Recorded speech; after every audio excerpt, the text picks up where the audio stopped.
Break के बाद आपका स्वागत है हमारे खास सेगमेंट फिंडो के कमाई का वायदा सेगमेंट में। और यहाँ पर इस समय निफ्टी में देखें तो करीब 22 अंक की अब रिकवरी देखने के लिए मिल रही है। सेंसेक्स करीब 100 पॉइंट ऊपर आ चुका है। हमारे साथ दोनों खास मेहमान जुड़ चुके हैं। हमारे साथ कुणाल परार जी जुड़ चुके हैं, वीपी हैं चॉइस ब्रोकिंग से, और साथ ही वरुण एन जोशी जी जुड़ चुके हैं, हमारे साथ डायरेक्टर हैं गोल्फी से। आप दोनों का बहुत बहुत स्वागत। सॉरी जेंटलमैन, आपको थोड़ा सा आज वेट करना पड़ा, हमारा टाइम थोड़ा वहाँ पर एक्सटेंड हुआ। वरुण जी, ये बताएं पहले निफ्टी पर आपका व्यू, क्योंकि बहुत अहम दिन है आज। जी विवेक जी, गुड आफ्टरनून हमारे सभी व्यूअर्स को और आपको भी। जैसे देखेंगे निफ्टी में हमारी बात हो रही थी और निफ्टी में मैंने जैसे बताया था डेली चार्ट्स पर एक चैनल में चल रहा है। और आप देखेंगे lower end of the channel 24,380 से मार्केट ने एक बाउंस लिया है। और अपर एंड ऑफ द चैनल जो है वो 24,750 800 के आसपास आ रहा है। और वहां पर एक कोइंसाइड हो रहा है जो डेली आप देखेंगे आवरली का 200 SMA भी है। तो मुझे लग रहा है निफ्टी जो कंसोलिडेट कर रहा है और यहाँ से जो बुलिश व्यू हमने जो मेंटेन किया है लास्ट वीक से करीबन 24,800 तक मार्केट यहाँ से जा सकता है। एक अच्छा कंसोलिडेशन है लोअर टाइम फ्रेम्स पर, अच्छा एक पॉजिटिव क्रॉस ओवर दिखने को मिल रहा है मूविंग एवरेजेस का। तो यहाँ से मुझे लग रहा है कि अभी भी मार्केट में 150 से 200 पॉइंट्स का एक अपसाइड यहाँ पर पॉसिबल है। ठीक है, कुणाल जी आपकी राय मार्केट पर। ये जी वही व्यू रहेगा जो पिछले दिनों हमने बताया था। 24,300 24,800 ये एक रेजिस्टेंस सपोर्ट बन गया है। एक दायरे में मार्केट हमें ट्रेड करते हुए देखने को मिल सकता है। And last week of August will be like crucial, क्योंकि वहां पे हमें हाई वॉलेटिलिटी देखने को मिल सकती है, क्योंकि 20 दिन का जो कूलिंग पीरियड था वहां पे खत्म हो जाएगा। प्लस वड़ा प्रधान जी एससीओ समिट में जाने का उनका प्लानिंग है। प्लस यूएस से भी डेलीगेट्स आई थिंक इंडिया आएगा वो टैरिफ को लेके थोड़ा सा उसके ऊपर डिस्कशन करने। So market last week of August में थोड़ा सा हाई वॉलेटाइल रह सकता है। सो मैं कहूंगा कि फिलहाल 24,300 24,800 के रेजिस्टेंस सपोर्ट के हिसाब से ट्रेड करना चाहिए। फिलहाल 24,640 है, अगर 24,700 आता है तो मैं कहूंगा 24,800 के एसएल के साथ वहां पे शॉर्ट करके चलने की सलाह है एज पर द स्पॉट है। अगर नीचे 24,400 आता है तो 24,300 के एसएल के साथ आप वहां पे खरीदारी करके चल सकते हैं। तो जब तक ये रेंज में निफ्टी ट्रेड हो रही है, आपको इस रेंज का पूरे पूरा बेनिफिट उठाना चाहिए। ठीक है, तो अगस्त के एंड में वॉलेटिलिटी ज़्यादा रहेगी और अभी के लेवल्स आपको बता दिए कि किस तरह से आपको प्ले करना है। लेकिन वरुण जी, कुणाल जी, पहले तो मैं आप दोनों को बधाई देना चाहता हूं, क्योंकि आप दोनों ने जिस तरह की कॉल्स का प्रदर्शन किया है वो बड़ा काबिल तारीफ़ है। पहले मैं आप दोनों की एक जॉइंट कॉल पर बात करूंगा, मारुति, जहां पर कि आज एक अच्छा मूव देखने के लिए मिल रहा है। मारुति में आप दोनों ने ही आई थिंक जो लेवल्स बताए थे वो ठीक ठाक लेवल्स, मतलब यहाँ से करीब 100 रुपये चल चुका है, 100 से 200 रुपये, if I am not wrong. 12,845 चल रहा है, 945 का आज हाई लगा है, 947 का। कुणाल जी, मैं आपसे पूछना चाहूँगा, क्योंकि 13,100 के शायद टारगेट्स हम लोगों ने अप्रोच किए थे। हालांकि 100 रुपये चला, लेकिन अभी वहीं के लेवल्स के करीब आ गया है। अभी होल्ड ही रखना है या इस कॉल में कुछ और रिवाइज करना है? कल मारुति का जो कॉल हमने दिया था 12,860 के अराउंड फ्यूचर ट्रेड हो रहा है। मैं कहूंगा कि यहाँ पे फिलहाल होल्ड करके चलने की सलाह है। कोई नई पोजीशन में यहाँ पे बना के नहीं चलेंगे। प्लस हमने वहां पे 13,100 के कॉल को शॉर्ट करके चलने की सलाह दी थी। तो ओवरऑल जो लॉस फिलहाल ये जो शटे में आ रहा है विवेक जी, वो वहां से 1,200 का ही है। अगर मैं सिर्फ और सिर्फ नेकेट फ्यूचर जाता तो आई थिंक 4,000 का लॉस अभी होता, लेकिन सामने मैंने कॉल भी शॉर्ट किया हुआ है तो उसका मुझे 2,800 का बेनिफिट प्रॉफिट भी मिल रहा है। तो मोटा मोटी मेरा 1,200 1300 का ही लॉस है। एंड मारुति में फिलहाल व्यू पॉजिटिव का ही है। तो मैं कहूंगा होल्ड करके चले। आने वाले दिनों में आई थिंक ये 13,000 13,100 तक के लेवल दिखा सकता है। सो व्यू डेफिनेटली पॉजिटिव साइड का है।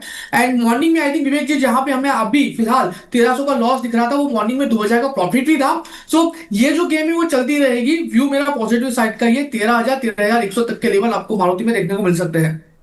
ठीक है, तो मारुति पर कुणाल जी अभी भी इंटैक्ट हैं पोजीशन के साथ। हालांकि सुबह प्रॉफिट मिल भी रहा था, लेकिन लिया नहीं, क्योंकि 100 रुपये ऊपर भी आ गया था काउंटर। जैसा हमने बताया कि 12,947 का हाई लगा है काउंटर पर, आप देख भी सकते हैं चार्ट पर। और अब थोड़ा काउंटर नीचे आया, लेकिन कोई नहीं, अभी भी उन्हीं लेवल्स पर है नीचे आने के बाद भी जहां पर ये कॉल इनिशिएट की गई थी। दूसरा, वरुण जी, वैसे जब आप कल नहीं थे ना, तो मैंने आपकी दो कॉल पर चर्चा कर ली थी। एक टोरेंट फार्मा, जहां पर कि आपका टारगेट हिट हुआ 3,650 रुपये वाला, और एक एस्ट्रा माइक्रोवेव जो कल करीब 3-3.5% ऊपर था। आपको पहले तो बधाई टोरेंट फार्मा की। 3640 अभी भी चल रहा है। अभी क्या व्यू है आपका टोरेंट फार्मा पर? जी विवेक जी, जैसे आप देखेंगे टोरेंट फार्मा का एक हमने देखा था कि आवरली चार्ट्स पर एक अच्छा पैटर्न बन रहा है, बुलिश पैटर्न था, और हमारे पहले टारगेट थे 3660 और सेकंड टारगेट था 3700। आप देखेंगे तो कल के सेशन में भी एक अच्छा मूव मिला था, आज भी एक लोअर लेवल से एक अच्छा बाउंस आया। किसी का शॉर्ट टर्म व्यू है और उन्होंने प्रॉफिट बुक कर लिया तो बहुत बढ़िया, क्योंकि आप देखेंगे तो 250 का लॉट साइज है और हमने करीबन 3600 के लेवल पे ही हमने बाय करवाया था, तो करीबन 12,500 का एक प्रॉफिट हो रहा है। अगर किसी का थोड़ा सा मीडियम टर्म 1-2 दिन और स्विंग ट्रेड झेल सकते हैं तो आप अपना स्टॉप लॉस जो है वो ट्रेल कर सकते हैं करीबन 3600 के आसपास, जो हमारा बाई प्राइस था, तो वहां पर कोई लॉस नहीं होगा। और यहाँ से अगर स्टॉक कल के हाई और थोड़ा कंसोलिडेशन करके एक ब्रेकआउट देता है तो 3700 के टारगेट भी आ सकते हैं। तो मैं अभी भी बुलिश हूँ, बट हमने हमारे जो क्लाइंट्स थे और जो शॉर्ट टर्म पोजीशन थी वो तो हमने बुक करवा ली है। एस्ट्रा माइक्रो में भी आप देखेंगे तो एस्ट्रा माइक्रो में भी हमारे जो टारगेट्स थे करीबन 1040-50 के आसपास, तो 1035 का एक हाई बनाया था, तो वहां पर भी हमने एक प्रॉफिट वहां पर एक बुक कर लिया है। तो दोनों कॉल्स हमने जो दी थी वो सक्सेसफुल रही है विवेक जी। जी, आपकी एक कॉल बची हुई है जेएसडब्ल्यू स्टील, इसमें क्या करना चाहिए? जेएसडब्ल्यू स्टील में विवेक जी मैं देख रहा हूँ जैसे 1060-65 से एक रिजेक्शन आ रहा है और हमने एक एसएल भी ट्रेल कर लिया था, तो यहाँ पर मैं एग्जिट ही कर लूंगा, क्योंकि अब जो मोमेंटम है वो काफी वीक हो रहा है और हमने जो कॉल इनिशिएट की थी काफी एक हफ्ता ऊपर हो चुका है, तो यहाँ पर एक मोमेंटम नहीं बन रहा है। हालांकि स्टॉक हमारे लेवल से टूटा नहीं है, फिर भी अब मुझे लग रहा है कि जो लोअर टाइम फ्रेम है वहां पर एक वीकनेस आ सकती है, तो ये कॉल यहाँ पर हम लोग कॉस्ट टू कॉस्ट बुक कर लेंगे और जो हमारी दो कॉल्स जो सक्सेसफुल हुई वहां पर प्रॉफिट बुक कर लेंगे। ठीक है। अब कोई नई कॉल जो कि आप दोनों इनिशिएट करना चाहें? कुणाल जी, आपके पास आऊँगा पहले। Well Vivek ji, I think आपको याद होगा, हमें बहुत सारे ऐसे क्वेश्चन आए थे इटर्नल के ऊपर कि कब 335 जाएगा, कब जाएगा। आज भी आया नाउ हुआ है, आज भी आया हुआ है। कुणाल जी, मैं अभी ढूंढ के बताऊंगा आपको कि इटर्नल पर क्या क्वेश्चन है, बताइए प्लीज। 316 है और हमने 290 का सपोर्ट बोला था, 290 का सपोर्ट ब्रेक नहीं किया और 316 है। मेरा जो कॉल रहेगा वो इटर्नल के ऊपर ही रहेगा, सेम कवर्ड कॉल यहाँ पे खरीदारी करके चलने की सलाह है। 316.25 का राउंड इटर्नल का फ्यूचर है, आप यहाँ पे खरीदारी करके चलिए। और सामने 28 अगस्त का 320 का कॉल ऑप्शन है जो 5.75 के अराउंड है, वो हमें यहाँ पे बेच के चलने की सलाह है 5.80 के अराउंड। सो फ्यूचर हम बाय करेंगे 316.25 जो अभी चल रहा है वो, और सामने 320 का जो कॉल ऑप्शन है वो हम यहाँ पे शॉर्ट करके चलेंगे। ओवरऑल व्यू की बात करूं तो मुझे लग रहा है कि 322 325 हमें नेक्स्ट वीक में ही ये इटर्नल का जो फ्यूचर वो दिखा सकता है। सो प्रॉफिट की बात कर लेते हैं। सो विवेक जी, एज पर एक्सपायरी, अगर ये एक्सपायरी पे 322 323 भी आ जाता है तो 23,037 का प्रॉफिट हमें वहां पे देखने को मिल सकता है। एंड 300 लॉस की बात करें तो अगर 308 आता है तो लोअर लेवल पे 6062 का वहां पे हमें लॉस होने का चांसेस है। सो 323 का हमारा 321 का टारगेट है, 308 का हमारा यहाँ पे एसएल है। इटर्नल यहाँ पर फ्यूचर बाय करना है और कॉल शॉर्ट करनी है 320 वाली। तो देखिए 320 वाली कॉल एक तरह से अभी इस पॉइंट पर out of the money call हो गई। अब यहाँ पर ये कॉल चल रही है 575 580। दैट मीन्स कि अगर ये शेयर 325-26 तक भी जाता है तो इंट्रिंसिक वैल्यू के हिसाब से ये कॉल 5 या 6 रुपये की होनी चाहिए, अगर ये कुछ समय ले लेता है, क्योंकि टाइम डिके होगा अब 3 दिन बाद। जब हम 18 अगस्त को खुलेंगे तो थोड़ा सा सारी कॉल्स ऑलरेडी टाइम डिके के साथ ही खुलेंगी, क्योंकि उनके पास केवल 10 दिन एक्सपायरी के लिए रह जाएंगे। अब दूसरी चीज़ आती है कि आपको अगर थोड़ा बहुत प्रीमियम देना भी पड़ा उस समय पर तो आपको फ्यूचर में 10 रुपये का फ़ायदा होगा, कॉल में अगर आपको 2-3 रुपये का नुकसान भी होगा तो इंश्योरेंस का आपने एक तरह से कह सकते हैं कि प्रीमियम भरा, 2-3 रुपये का नुकसान आप झेल लेना, तो नेट में आपको 7 रुपये करीब मिल जाएंगे अगर इस काउंटर ने टारगेट हिट किया। अब अगर काउंटर अगर थोड़ा बहुत नीचे भी आ गया तो यहाँ पर 5 रुपये आपको पूरा प्रीमियम मिल रहा है कॉल का शॉर्ट करने के बाद। तो ये एक थोड़ा सा आपको इंश्योरेंस दोनों साइड पर मिला हुआ है, बहुत सही इटर्नल में। और लेकिन कुणाल जी, एक चीज़ जो एक हमारे दर्शक हैं तिवारी जी, वो हमारे रेगुलर व्यूअर हैं, आप लोगों की कॉल से बड़ा पैसा भी उन्होंने बनाया, गौरव तिवारी जी है, उन्होंने इटर्नल की जो कॉल ली हुई है वो 310 की स्ट्राइक की ली हुई है 14 रुपये पर। और अब चूंकि उन्होंने एक तरह से इन द मनी कॉल ले लिया, हालांकि प्रीमियम दे दिया 14 रुपए की लिए उन्होंने, 6 रुपए वैल्यू, इंट्रिंसिक वैल्यू बनती है, 14 रुपए देने पड़ा, यानी 8 रुपए उन्होंने प्रीमियम दिया कॉल पर। अब आप ये बताएं कि इस कॉल के साथ 320 की शॉर्ट करना ठीक रहेगा या इस कॉल के साथ ही लॉन्ग रहें 14 रुपए की कॉल के साथ? वेल, ऑलरेडी अगर पोजीशन बना दी गई है तो मैं यहाँ पे नई पोजीशन बनाने की सलाह नहीं दूंगा, क्योंकि वहां पे क्या होता है, कई बार क्या होता है कि जो प्रॉपर डेल्टा न्यूट्रल होना चाहिए वो सेटिंग होता नहीं है अगर आप ऑलरेडी बनाई हुई पोजीशन में एक्जिस्टिंग पोजीशन को ऐड करते हो। ठीक है, सो मैं यहाँ पे उनकी जो 11 रुपए 25 पैसे के अराउंड की जो 310 की कॉल है मैं उसको होल्ड करके चलने की सलाह दूंगा। ऐसे भी टारगेट मुझे ऊपरी लेवल पे 321 322 दिख रहा है, सो वहां पे आप वापस 14 से 15 रुपए तक के लेवल देखने को मिल सकते हैं। सो अगर वो आता है तो वहां पे मैं एग्जिट मार्केट करने की सलाह दूंगा। 335 का टारगेट ऑलरेडी मेरा ओपन है, लेकिन वी कांट से कि भाई वो नेक्स्ट वीक को ही आ जाएगा। सो अगर आपको कॉस्ट टू कॉस्ट निकलने का मौका मिले तो प्लीज एक बार निकल जाइए। ठीक है। एक हमारे दर्शक हैं एम एन सक्सेस के नाम से उनकी आईडी बनी हुई है, ये पूछ रहे हैं 55,400 की बैंक निफ्टी की कॉल होल्ड है, इसका और टारगेट क्या रखूं? वरुण जी आप बताएं। जी विवेक जी, जैसे मैं बैंक निफ्टी का चार्ट देख रहा हूँ और हमारी पिछले हफ्ते से बात हो रही है कि जो निफ्टी के दो इंडाइसिस है जो निफ्टी को सपोर्ट कर रहे हैं, बैंक निफ्टी एंड आईटी, वहाँ थोड़ी स्टेबिलिटी आ रही है और वहाँ से एक बाइंग आ रहा है। तो बैंक निफ्टी पर मेरा अभी एक पॉजिटिव है। आज का एक आप एसएल मेंटेन कर सकते हैं, जैसे बैंक निफ्टी में करीबन 55,300 के नीचे जाता है तो आपको 55,400 की कॉल एग्जिट करनी चाहिए। अगर 55,500 के ऊपर एक बैंक निफ्टी ब्रेकआउट देता है तो 55,800 के भी टारगेट बन सकते हैं। तो करीबन 55,500 से 600 का एक रेजिस्टेंस जोन है, वहां से एक बार जो इंडाइसिस से सफल होता है जो प्राइस आगे जाने के लिए, तो मुझे लगता है कि वहां पर उनकी इन द मनी कॉल हो जाएगी और वहां से अच्छा पैसा बन सकता है उनका। तो अभी होल्ड करके रखे, और आज का जो अभी एक स्विंग लो लगा है 55,300 टू 80 का, वहां पर एक स्टॉप लॉस मेंटेन करिए और आप बने रह सकते हैं आपकी कॉल में। ठीक है, तो कॉल में बने रह सकते हैं। कमलेश भट्ट जी बोल रहे हैं, विवेक जी नमस्कार, वरुण जी, कुणाल जी आप दोनों को भी नमस्कार। एम्बर एंटरप्राइजेज जैसी कोई ज़बरदस्त ट्रेड बता दीजिए।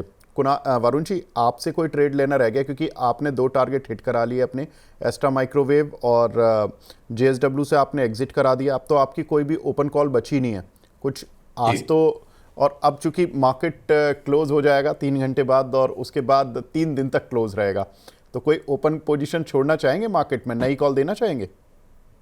विवेक जी, जैसे अभी मैं देख रहा हूँ तो बिल्कुल बना सकते हैं पोजीशन, क्योंकि इंडाइसिस भी सपोर्ट कर रहा है, अच्छी क्लोजिंग दे रहा है।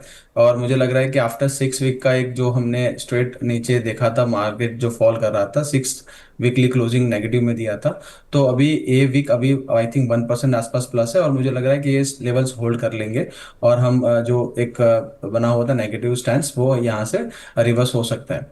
अभी मैं चार्ट देख रहा हूँ, जो यूनो मिंडा करके एक शेयर है जो एफएनओ में आई थिंक 1-2 महीने पहले एंट्री हुई, काफी अच्छा एक स्ट्रक्चर ब्रेकआउट दे रहा है। अगर ये जो स्टॉक है वो 1130 के आसपास क्लोज करने में सफल रहता है, मुझे लग रहा है कि आज वो हो जाएगा, तो यहाँ से काफी अच्छे टारगेट बन सकते हैं। तो ऊनो मिंडा में हम पोजीशन क्रिएट करेंगे, 1115 का एक स्टॉप लॉस रखेंगे यहाँ से 25 रुपए नीचे, और पहला टारगेट मुझे लग रहा है 1185 और दूसरा टारगेट 1240 आ सकता है। हाँ 1240 आ सकता है उनो मिंडा में, विवेक जी।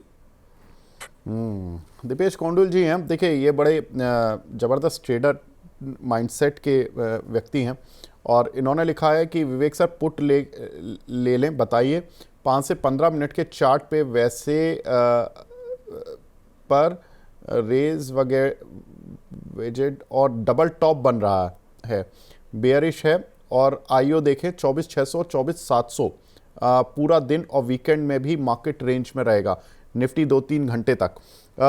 कुणाल जी ये बताएं, ये सही कह रहे हैं कि 24,600 24,700 की रेंज पर डबल टॉप बनता हुआ दिखाई दे रहा है निफ्टी में? वैसे हमने देखा भी कि 24,600 मतलब 24,700 की रेंज तो नहीं तोड़ पा रहा निफ्टी। वेल, डबल टॉप मुझे उतना कुछ परफेक्ट नहीं लग रहा है, एक माइनर सा टॉप बना हुआ है। अगर मैं बात करूं, कल के दिन में एक हाई बना था 24,664 का, और आज के दिन में देखने जाए तो ऊपरी लेवल पे 24,675 के अराउंड का हाई बना हुआ है। सो इसको हम प्रॉपर डबल टॉप बोल के नहीं जा सकते। एंड एक बार मैं अपने जितने भी व्यूअर्स हैं उनको बताना चाहता हूँ कि डबल टॉप डबल बॉटम ये जो फॉर्मेशन होती है, ये कभी भी आप इंट्राडे में इसको एनालाइज मत कीजिए, क्योंकि ये सारी की सारी फॉर्मेशन का जो इम्पैक्ट जो आपको देखने को मिलता है है वो लॉन्गर टर्म में देखने को मिलता है और वहां पे आपको अच्छे खासे गेन भी होते हुए देखने को मिल सकते हैं। सो फॉर्मेशन, अगर शॉर्ट टर्म फॉर्मेशन के साथ अगर आपको प्ले करना है तो flag and peanut is a perfect formation, लेकिन उसके अलावा बाकी की जितनी भी फॉर्मेशन है वो लॉन्ग टर्म के लिए बहुत परफेक्ट है। सो मैं यहाँ पे इसके साथ इसके साथ नहीं चाहूंगा कि यहाँ पे 15 मिनट पे डबल टॉप फॉर्मेशन कोई बनी है। ठीक है। अगला सवाल हमें मिला है यहाँ पर टिमकेन पर। टिमकेन का चार्ट देख के बताइए वरुण जी, इसमें क्या करना है? तपस जी का सवाल है। जी विवेक जी, टिमकेन इंडिया का चार्ट मैं देख रहा हूँ, तो आप देखेंगे तो एक आवरली चार्ट पर मैं उनका फॉर्मेशन देख रहा हूँ, तो काफी एक डाउन ट्रेंड में था और एक अभी कंसोलिडेशन जोन में चल रहा है।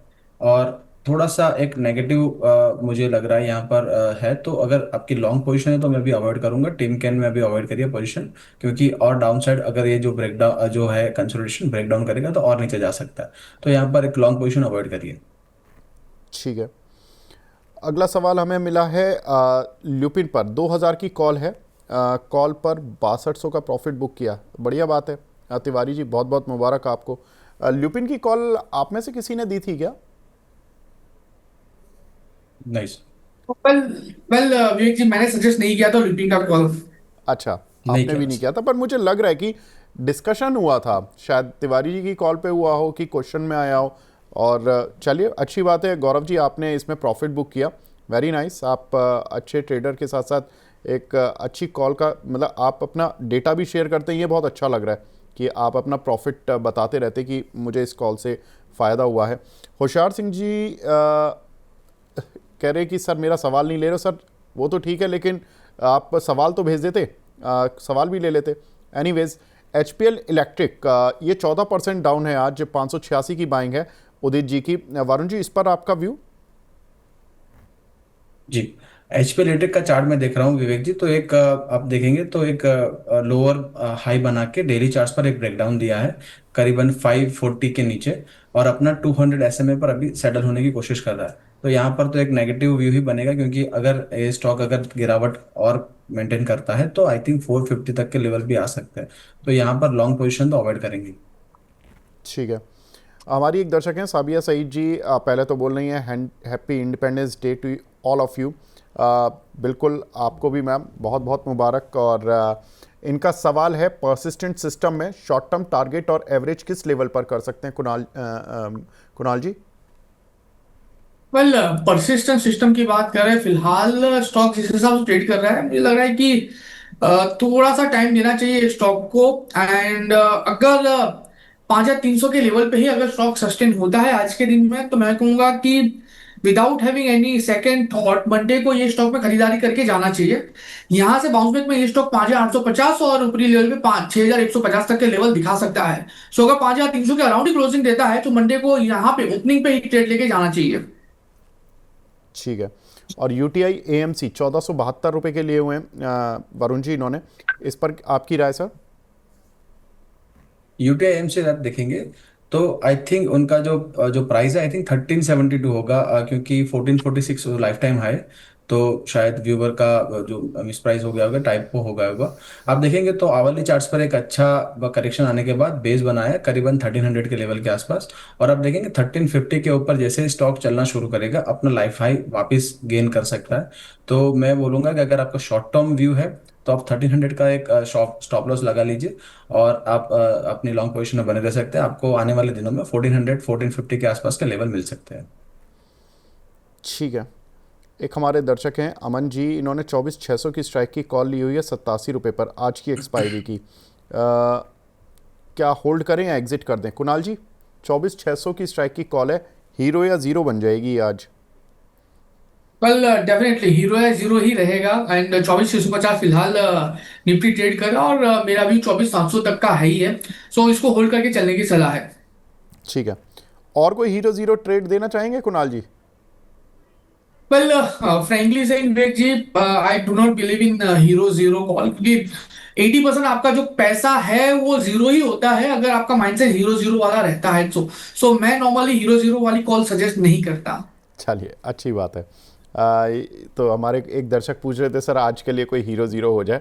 सर ज़ीरो ज़्यादा होता है तो फालतू में पैसे को क्यों ज़ीरो करना, कन्विक्शन के साथ करते हैं काम तो वो ज़्यादा अच्छा रहेगा। देखिए इतनी अच्छी अच्छी कॉल्स मिली है हमें, टाइटन मिली, टेक महिंद्रा मिली, मारुति मिली, हमें एस्ट्रा माइक्रोवेव मिली, टोरेंट फार्मा मिली, हीरो मोटोकॉर्प मिली, इतने सारे लॉट ऑफ टारगेट्स जो हमारे इन दोनों पैनलिस्ट ने दिए हिट हुए। वहाँ मेरी कल रात बात हो रही थी महेश ओझा जी से, वो बता रहे थे कि उन्होंने अपोलो हॉस्पिटल की कॉल दी थी कल, क्या शानदार रन दिया था अपोलो हॉस्पिटल ने। तो बढ़िया टारगेट चल रहे हैं, क्यों हीरो ज़ीरो के चक्कर में पड़ के अपने पैसे को ज़ीरो कर लेना। एक हमारा सवाल है नेटको फार्मा पर, राजेश जी का सवाल है, 915 के लिए वरुण जी इन्होंने, इस पर आपकी राय। जैसे विवेक जी देखेंगे चार्ट और फार्मास्यूटिकल में अभी देखेंगे जो एक्सपोजर यूएस बेस्ड है, तो नेटको फार्मा का भी थोड़ा यूएस बेस्ड एक्सपोजर है, तो वहाँ एक जो अर्निंग्स के बाद एक गिरावट है और यहाँ पर अभी भी एक गिरावट चल रही है। अपना जो आप देखेंगे लेटेस्ट स्विंग हाई जो अपना डेली 200 SMA से रिजेक्शन मिला है, तो स्टॉक एक रेंज में चल रहा है अभी। तो अगर लॉन्ग पोजीशन तो अवॉइड करूंगा, नई पोजीशन यहाँ पर बिल्डअप करने के लिए। जैसे ही थोड़ी क्लैरिटी आती है, थोड़े अर्निंग्स इंप्रूव होते, कंपनी अच्छी है बट यहाँ अभी एक डाउन ट्रेंड में चल रहा है। ठीक है, एक हमारे प्राइम मेंबर भी हैं सैनी जी, ये पूछ रहे हैं कुणाल जी, पेटीएम और एयू बैंक इन दोनों पर आपकी एडवाइस चाहते हैं, क्या लग रहा है आपको। वेल पेटीएम की बात करें तो विवेक जी मुझे आई थिंक आइडिया है, हमने पहले भी पेटीएम की बात की थी और वहां पे 1110 की लेवल की बात की थी।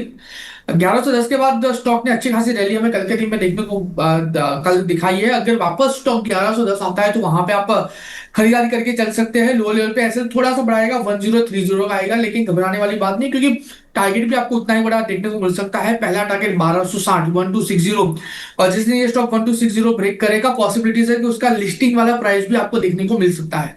तो यहाँ पे खरीदारी करके चलने की सलाह है। 1150 से 1110 आता है, आप वहां पे खरीदारी करके चलिए। 1030 का एसएल मेंटेन करके चलिए।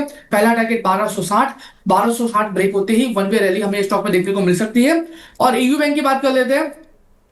एयू बैंक फिलहाल 751 के अराउंड है, आज खरीदारी करके चलने की सलाह मैं नहीं दूंगा। अगर क्लोजिंग अगर 751 752 का मिलता है तो फिर आप खरीदारी करके चलिए। लोअर लेवल पे 715 का हम यहाँ पे एक एसएल मेंटेन करके चलेंगे। और टारगेट की बात कर लेते हैं, जिस हिसाब से स्टॉक ट्रेड कर रहा है ऊपरी लेवल पे आपको 780 का पहला टारगेट है 780, एंड जिस दिन ये स्टॉक 780 ब्रेक करेगा, आपको वन वे रैली में 830 से लेके 860 तक के भी टारगेट दिखा सकता है, यानी 9 से 15% की भी rally you can expect from this counter. So Monday को खरीदारी करके चलिए। अगर आप 751 या 752 के अराउंड क्लोजिंग देता है, फिक्स्ड स्टॉप लॉस ऑफ 715। ठीक है, तो एयू बैंक और पेटीएम दोनों पर आपको एडवाइस मिली है और काफ़ी सारे सवाल हमने लिए भी हैं और ज़्यादा कॉल आज हमारे गेस्ट देने के मूड में नहीं है। आज कुणाल जी ने केवल एक कॉल जो मेनली दी है वो है इटर्नल पर स्टॉक फ्यूचर, जहां पर कि बाय करके उसमें भी 320 की कवर्ड कॉल राइटिंग, यानी कि आप कॉल शॉर्ट करके और इस काउंटर पर हेज पोजीशन बनाकर जा सकते हैं। कुणाल जी, वरुण जी, आज थोड़ा शॉर्ट ड्यूरेशन शो रहा, लेकिन बहुत बहुत शुक्रिया हमसे जुड़ने के लिए और अपना प्रीशियस टाइम देने के लिए। बट मैं वरुण जी से एक जो ये डिस्क्लेमर देना चाहते हैं हमेशा, आप प्लीज़ बता दीजिए वरुण जी। जी सर, विवेक जी जो हमने आज स्टॉक्स की बात की है उसमें जो नेटको फार्मा है वो हमारे लॉन्ग टर्म पोजीशन में है, तो वो एक डिस्क्लोजर है मेरे तरफ से, जो मेरा पर्सनल होल्डिंग है जो लॉन्ग टर्म के लिए मैंने रखा है। और जो भी स्टॉक्स हमने डिस्कस किए वो कंपनी के मॉडल पोर्टफोलियो का पार्ट हो सकते हैं। Equity market subject to market risk, तो आप अपने फाइनेंशियल सलाहकार से एक बार मशवरा करके ही ट्रेड लीजिए, और past performance does not guarantee future outlook, तो वो ध्यान में रखिए। ठीक है, कुणाल जी आप कुछ डिस्क्लेमर देना चाहेंगे। वेल जितने भी स्टॉक में आज हमने रिकमेंडेशन दिया है उस स्टॉक में मेरी पर्सनल पोजीशन कोई नहीं है, क्लाइंट वाइज पोजीशन हो सकती है। एंड अगेन आप अपने फाइनेंस एडवाइजर की सलाह लेके ही ये सारे के साथ स्टॉक में सलाह ट्रेड करिए। एंड कल 15 अगस्त है, तो सबको स्वतंत्रता दिवस की बहुत बहुत शुभकामनाएं। बिल्कुल, वैसे भी कुणाल जी मेरी और आपकी टी शर्ट मतलब जो टॉप है दोनों को मिला के झंडा तो बन ही रहा है, ग्रीन केसरी और वाइट। चलिए ठीक है, वरुण जी आपको भी स्वतंत्रता दिवस की हार्दिक शुभकामनाएं और एंजॉय करें, वीकेंड 3 दिन का है, मज़े करें। कुणाल जी, वरुण जी बहुत बहुत शुक्रिया, नए वीक में मिलते हैं। Thank you so much sir. Thank you. तो फिलहाल कमाई का वायदा को यहीं पे विराम देते हैं। बने रहिए आप मनी 9 के साथ। नमस्कार।